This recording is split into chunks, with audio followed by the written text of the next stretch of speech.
আসসালামু আলাইকুম। তো ম্যাগি নুডলস আমরা যে নুডলস রান্না করতে হলে চিন্তা করি সবজি দরকার, চিংড়ি দরকার, মাশরুম দরকার, সয়া সস দরকার, টমেটো সস মানে নানান রকমের জিনিস দরকার হয়। তো অবশ্যই এটা ইগনোর করবেন। ম্যাগি নুডলস কিন্তু শুধু মুরগি দিয়েও রান্না করা যায়। এটা কিন্তু খেতে খুব টেস্ট। তো ১ম এ যে আমার মুরগিগুলো হচ্ছে আমি পানি দিয়ে মানে ফুটন্ত আমি হচ্ছে ফার্মের মুরগি না দেশি বা ব্রয়লার যেটাই আপনার কাছে থাকবে সেটাই হচ্ছে নিয়ে আপনি কড়াইতে পানি ভর্তিতে আপনি আদা রসুন দিয়ে দিবেন।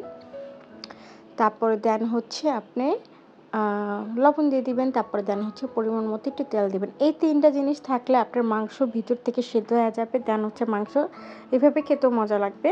যেন মাংসটা কাঁচা, কাঁচা গন্ধ না থাকে। তো ১ম এ যেটা আমি করছি আমার যেটা ছিল যে দেশি মুরগি যেটা বড়, বড় মাংস যেগুলো বেশি হয়। তো চেষ্টা করবেন মুরগি নুডলস রান্না করার সময় মাংস বেশি বা সিনাটা নেওয়ার জন্য। তারপরে এই যে দিয়ে লবণ, তেল, আদা, রসুন দিয়ে পানি ভর্তি পরিমাণ মতো পানি ভর্তি কড়াই দিয়ে তারপরে ওই যে কড়াই মানে সিদ্ধ দিবেন। তো মেন কথা হচ্ছে পুরোটাই সিদ্ধ দিতে হবে। যে পর্যন্ত পানি না শুকিয়ে যাবে সে পর্যন্ত কিন্তু সিদ্ধ হতে থাকবে। তো এটার কাজটা হচ্ছে মাংসটা সিদ্ধ হলে খেতে কিন্তু খুব মজা। আর এই যে আমার প্রায় কিন্তু পানিটা শেষের পর্যায়ে না হচ্ছে পুরো টোটালি আমার পানিটা শুকিয়ে নিছি। আমি কিন্তু এখান থেকে কোনো পানি এক্সেস ফালাই নাই। যা পানি ছিল সব পুরো পানিটা শুকিয়ে তারপরে দেন হচ্ছে মাংসটা আমি সিদ্ধ করে নিছি। তারপরে হচ্ছে আমি হাড্ডি সহ ছোট, ছোট পিস করে কেটে নিছি যেন কারণ এটা তো নিজেরাই খাচ্ছি তো হাড্ডি সহ দিলে কোনো সমস্যা নেই। হাড্ডিও চাবাবো, নুডলসও খাবো। মানে ব্যাপারটা হচ্ছে এমন। তো অনেকেই যেটা মনে করেন যে নুডলস রান্না করতে একটু সবজি লাগবে বা অনেক টাইপের সস লাগবে, চিংড়ি ছাড়া হচ্ছে না, সয়া সস লাগবে। তো এগুলো বাদ দিয়ে আপনি শুধু আম মুরগি যেটা থাকে সেটা দিয়েও রান্না করতে পারেন। আর যদি ঘরে যদি ধনিয়া পাতা থাকে সেটা অপশনাল বা না হলে নাই।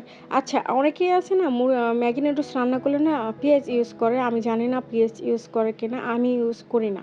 তো যাই হোক পরিমাণ মতো পানিতে আমি হচ্ছে ৪ টা ম্যাগি নুডলস রান্না করব। তো অনেকে যেটা ইউজ করতে পারেন ম্যাগি নুডলসের মশালাও ইউজ করতে পারেন। আবার যেটা হচ্ছে আরেকটা বের হইছে ম্যাগি মশালা যেটা সবজিতে ইউজ করা হয় ওটা ইউজ করতে পারেন। ২ টার টেস্ট কিন্তু ২ রকম। একটা হচ্ছে নুডলসের টেস্ট আলাদা, মানে নুডলসের সাথে যে ম্যাগি যে মশলাটাতে সেটার টেস্টটা কিন্তু আলাদা। আর ম্যাগি মশালার যে সবজির ওইটার টেস্টটা আলাদা। ওটা দিয়ে কিন্তু আবার পাস্তা রান্না করলে খুব মজা হয়।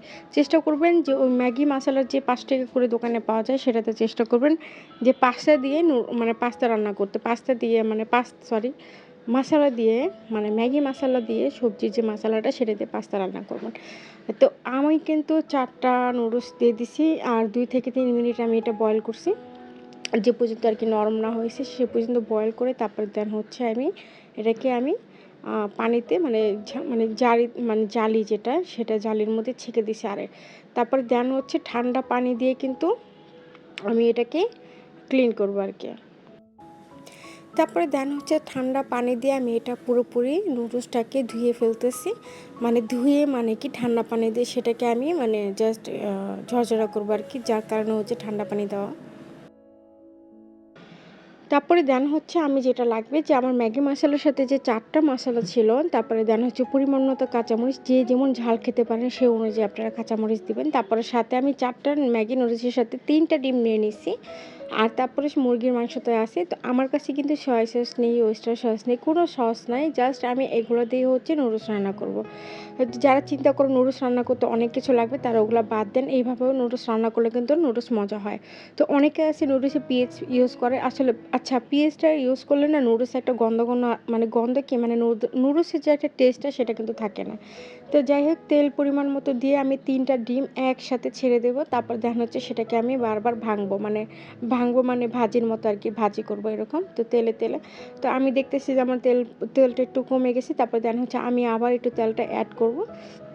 তো অবশ্যই তেলের পরিমাণটা ফার্স্টে কম দিবেন, তারপরে দেন হচ্ছে বেশি দিবেন যদি দরকার হয়। তো আমি ডিমটাকে হচ্ছে ভালো করে ব্লেন্ড করে নিচ্ছি। তারপর দেন হচ্ছে একটু পরে আমি কাঁচামরিচ যেটা সেটা দিয়ে দিব যেন পুরোপুরি ঝালটা একটু লাগে। তারপরে যে আমি মুরগিগুলো কেটে নিয়েছি সেই মুরগিগুলো আমি দিয়ে নিলাম। হাড্ডি সহ ছোট, ছোট পিস কারণ আমরা এটা নিজেরা খাবো। তো হাড্ডিগুলা খামাখা ফেলে দেওয়ার দরকার নেই। হাড্ডি চিবায়, চিবায় খেতে পারবেন। তারপরে সব আস্তে, আস্তে সব মসলাগুলো আমি একে, একে আ সব ঢেলে দেবো আরকি। মানে সব কেটে সব একসাথে ৪ টা মসলা এখানেই দিয়ে দেবো। তো এখানে হচ্ছে মেইন কাজ। এটা যদি ভালোভাবে কষানো হয়ে যায়, মানে আমার যে পুরোপুরি মসলা যা আছে এখানে যদি পুরোপুরি কষানো হয়ে যায়, তাহলে কিন্তু আমার নুডলস একদম পারফেক্ট। তো আপনারা যেটা করবেন এখানে হচ্ছে ২-৩ মিনিট একটু কুক করবেন। একদম চুলার জাল কমিয়ে কুপির মতো, যেটা আমরা মোমবাতি জ্বলে সেই মোমবাতির মতো চুলাটা জ্বালিয়ে তারপর হচ্ছে ভালোভাবে নাড়াচাড়া করতে হবে। মানে একদম যাতে পুড়ে না যায়। আর যদি একটু তেলের দরকার হয়, কারণ তেলের তো দরকার হবে নুডলসটা নাড়াচাড়া করার জন্য একটু তেলের দরকার হবে, নাহলে কিন্তু একটু লেগে যেতে পারে। তো এই যে আমি ভালোভাবে নাড়াচাড়া করতেছি, তো এটাই আমি ২-৩ মিনিট একটু কুক করছি, খুব মোমবাতির মতো চুলাটা জ্বালিয়ে। তারপরে দেন হচ্ছে এই যে রান্না করার পরে আমি আস্তে ম্যাগির যে নুডলসটা আমি জালিতে দিয়ে রাখছি সেটা আমি আস্তে ঢেলে দিব আরকি। ঢেলে দেওয়ার পর এটাকে আমি স্লোলি নাড়াচাড়া করব। কারণ যেহেতু এখানে আমার ৪ টা নুডলস, তো একটু প্রবলেম হবে নাড়াচাড়া করতে। তো এখন আমি নাড়াচাড়া করব আস্তে যেন নুডলসগুলো পুরো মিক্স হয়ে যায়। কারণ আ আমি তো নুডলসগুলো ভাঙি নাই। তো আমি প্রপার নাড়াচাড়া করব আর চুলার জালটা একদম কমিয়ে দেব, যেন পুড়ে না যায়, লেগে না যায়। তো আস্তে আমি পুরো মিক্স করতেছি যেন প্রপারলি এটা মিক্স হয়ে যায় আরকি।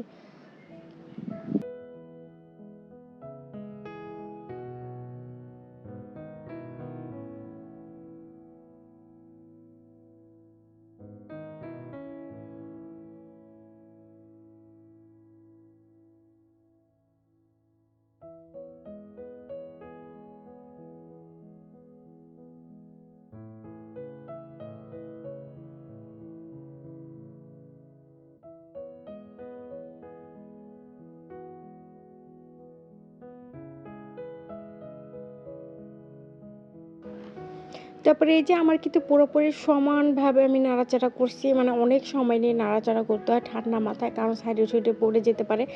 আর যেটা বললাম যে ধনিয়া পাতা যদি থাকে সেটা দিতে পারেন, না থাকলে কোনো সমস্যা নেই। কিন্তু এইভাবে খেতে কিন্তু খুব মজা।